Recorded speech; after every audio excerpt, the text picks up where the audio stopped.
Vous aussi, vous habitez à la campagne et vous prenez la voiture pour aller au gymnase, au centre de santé, au supermarché ou au plan d'eau à l'extérieur du bourg. Et l'enjeu là, c'est d'essayer de retisser des liens en fait entre ces fragments urbains qui sont assez hétérogènes et qui constituent plutôt des pièces un peu autonomes, voire autistes les unes par rapport aux autres. Lorsqu'on habite à la campagne, paradoxalement, on prend parfois la voiture pour aller marcher, car l'accès aux chemins de campagne ou à la forêt se fait souvent par des zones dénuées de trottoirs ou de pistes cyclables. C'est désagréable en fait de se déplacer à pied dans ces territoires-là. Si les métropoles ont pris à bras le corps cette question, ce n'est pas encore le cas des territoires ruraux, ni périurbains, où tout est fait pour la voiture. Simon Tessou en est convaincu. C'est l'urbanisme qui doit changer si on veut modifier nos usages.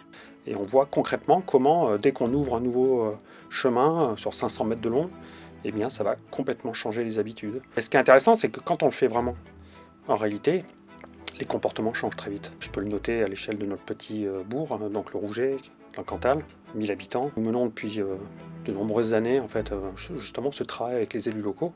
On voit les habitants en fait, partir du centre-bourg à pied, aller au plan d'eau. De quoi repenser l'urbanisme de milliers de villages pour les rendre plus attractifs, alors qu'en France, le territoire rural représente 80% du territoire national. Pour en savoir plus, c'est par ici que ça se passe.